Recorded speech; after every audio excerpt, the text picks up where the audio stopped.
You say, I don't even know what I have to let go of. Please listen. My emphasis is not only about letting go. The emphasis is not about just letting go. You can let go of everything. You can let go of everything and still keep your person.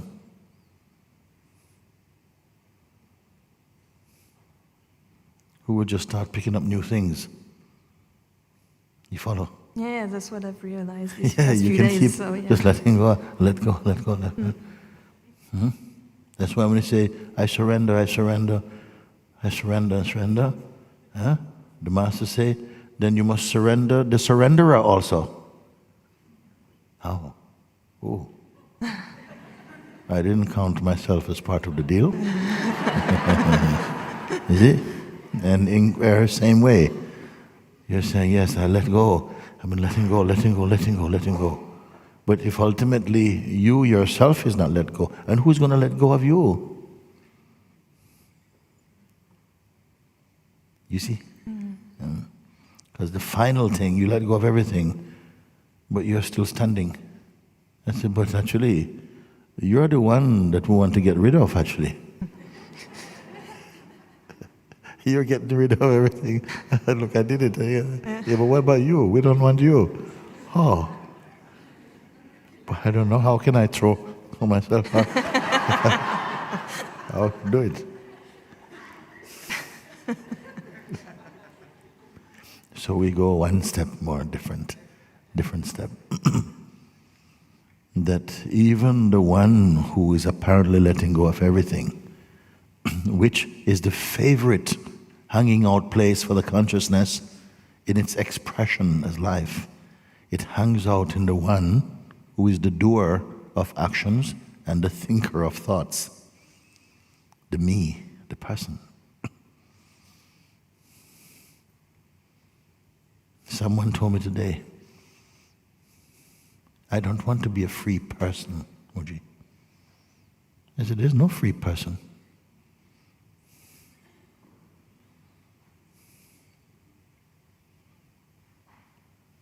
Don't become a spiritual person. Just be free. So then, this one who has been giving up and doing all this giving up and practicing giving up, can even sit there doing Om Namah Shivaya, Om Namah Shivaya. This same one, if he's in here, Om Namah Shivaya, okay? And he's the ego. Inside, he's still thinking, I am Om Namah Shivaya better than everybody else. I'm more quiet than everybody. He's still competing. It's not true. How to get rid of it? Can he be clean so well, clean, until he's just awareness? No. So what is this final step, if there's a step? We're going to show you now. This one,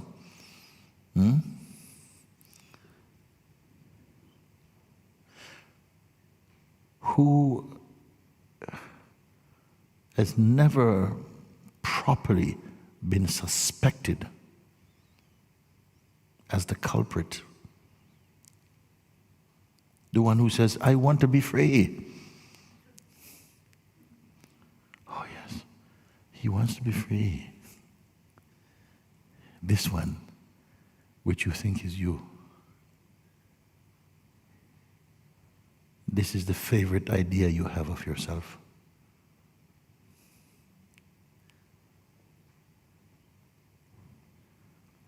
I have given up everything. I've been practicing meditation for 35 years, Mooji. Yeah, and? Yeah, well, I'm still not free. Professional yogi.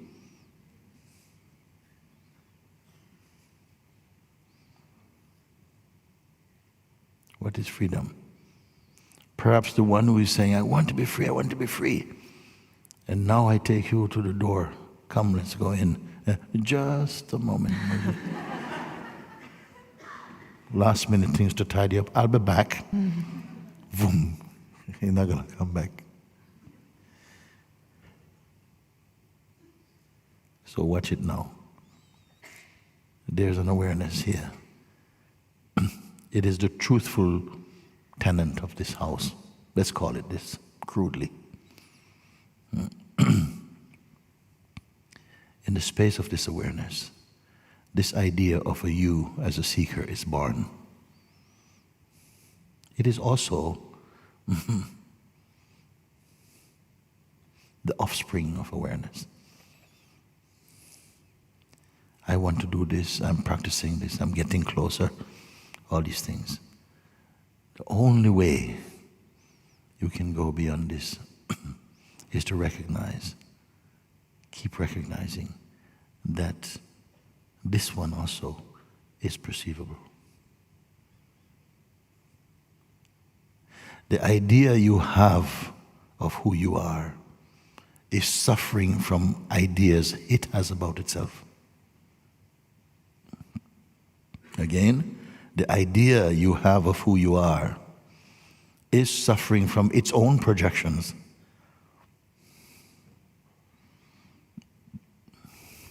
And this is the crux.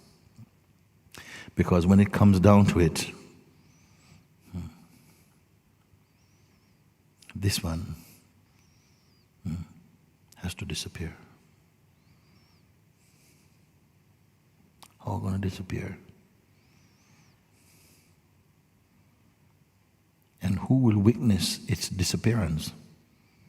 Is it going to disappear of its own doing? Is it going to disappear? My master told me that also. When I was caught, he says, if you wish to realize the truth, you must vanish. Vanish? How do you vanish? How do you vanish? But I was not even thinking how I vanish. The impact of his words and the power of his grace had caught this delusion, and something began to. But outside, I tried to be calm. Inside, it was completely a mess. The master's words is pointing that caught the thing that could not be seen clearly. And inside started hot. Identity was there.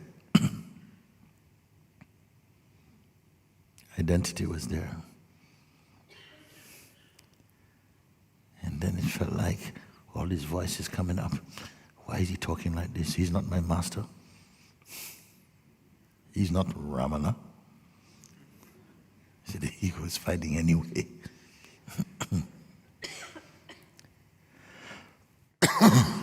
But the serum was in. And this anger on the surface, why is he talking? And inside my mind, I say, you know what? This is just what I needed. I've been in luck now too long. This is not luck now, this is bad luck now. I've got to get out of this place. This was the signal, I'm getting out. And then after satsang, this fire inside, like cooking sausages or something. And there was a fierce sense, I have to get away from this place. I know I will go to Tiruvannamalai. Yeah. Went home, started packing. Get away from all these Westerners.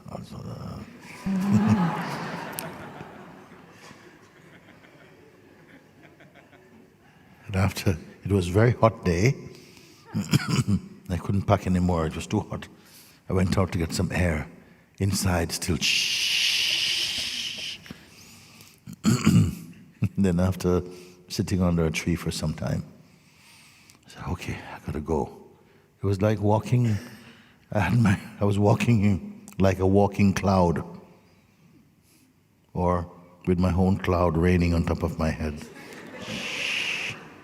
And then it was time to leave.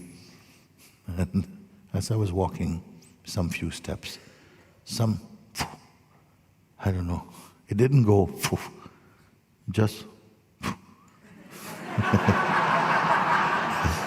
And you know what happened? I could not find myself. Listen, I could not find myself. Who couldn't find himself? I could not find myself. I could not find any context or reference or memory of who I am supposed to be.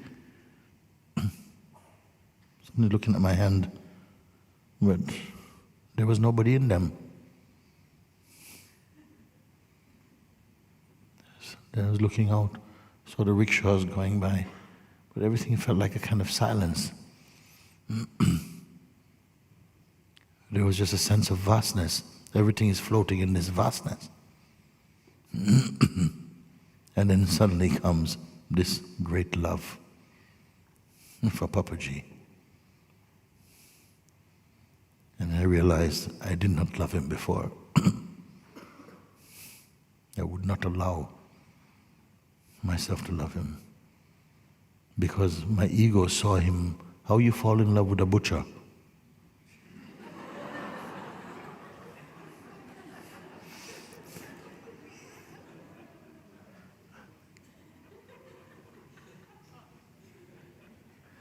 This was the feeling.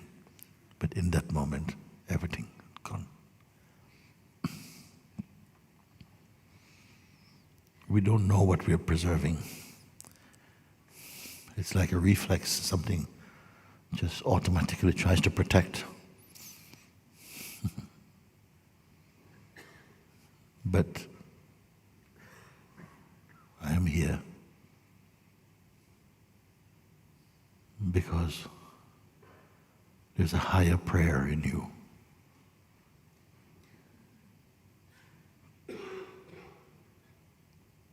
That says, however much I try to escape, finish me off.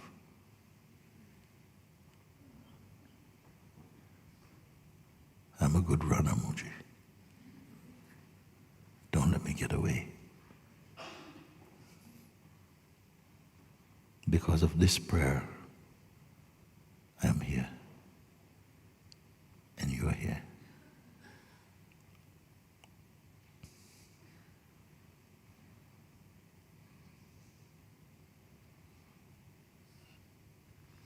The mind knows exactly where the exit of this house is.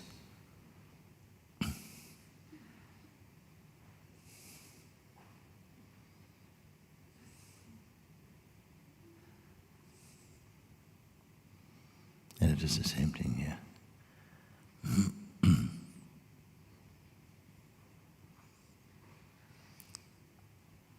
At first we're seeking. The seeking is born, and consciousness arises as a seeker in search of truth. It is also an authentic expression, actually. It is an authentic phase that the consciousness must go through. It is waking up.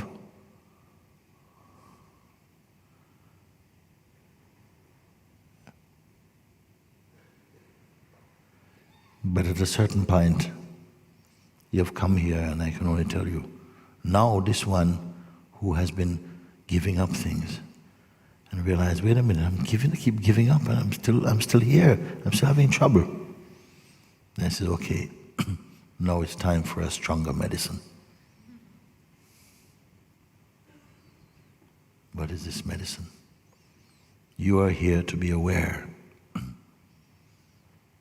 A deeper consciousness, a deeper force is here that is aware of this sense of yourself, feeling frustrated, doing everything. Be in this place. Acknowledge that there is space, more space in you than I am the seeker, frustrated. there's a space, there's a gap where you can begin to observe. Maybe it might seem like there's no space to observe. But I will tell you, everything that happened with you is observed. So even this seeking in you, I'm not sure if I understand, Mooji, there's an awareness of this. And you give it away all the time when you speak. You give it away, but you're not aware that you're doing it. You're revealing that there is a seeking power, that there's a seeing much deeper than you're conscious of. You see? Now I'm making you conscious of it. So then you can begin to see that even this role that you've been playing as a seeker, succeeding, evolving, is also phenomenal. When you see this, the deeper place of seeing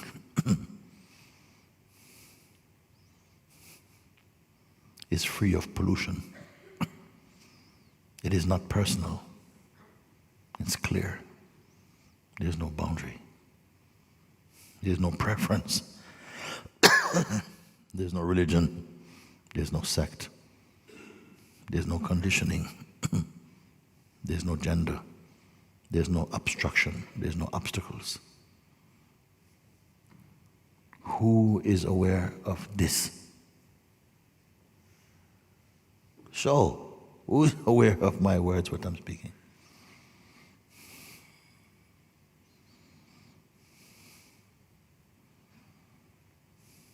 Yeah. You've done what you can in that field. Don't keep going around now. Now, I encourage this looking where you have to admit it's nothing so metaphysical. It is quite simple, actually. It just needed to be pointed out. And you need to acknowledge, actually, it's true. There's a deeper space whereby I myself, the idea I have of myself, my favorite self-image, is now being accepted. It is an image. It is not myself. The greatest self-portrait, the greatest artist, if it was a great artist, let's say a Rembrandt or something, made the greatest self-portrait, it's still not what he is.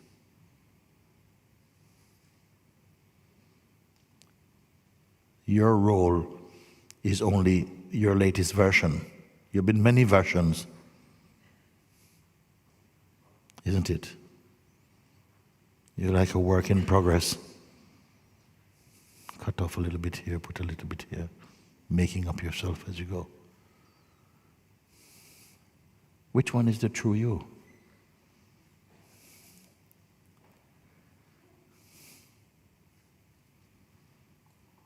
But each time you identify with a certain image, you feel, this is who I am. This is who I am. Then the time comes, you've outgrown this one. And that was who you're not.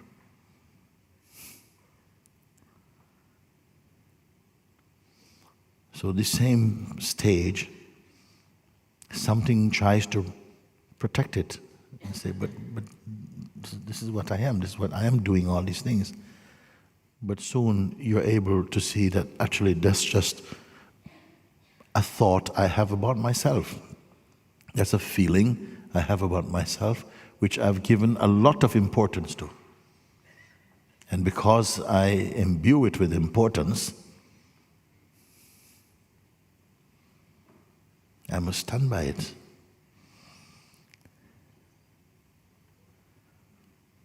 It is very simple.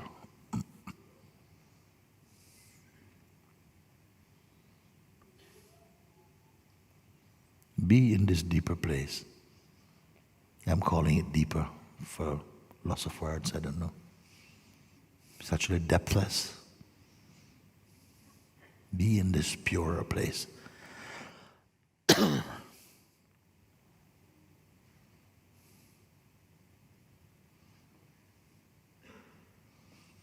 Every thought, every feeling began from nothing. It began from the vastness. It sprouted.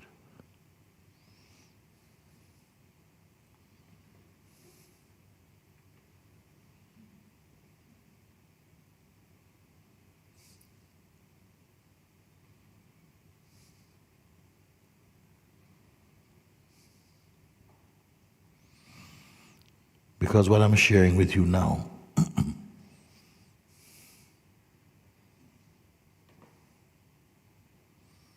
this point has created the greatest reluctance in the human kingdom. The fear of exposing that this is only an idea I have of who I am.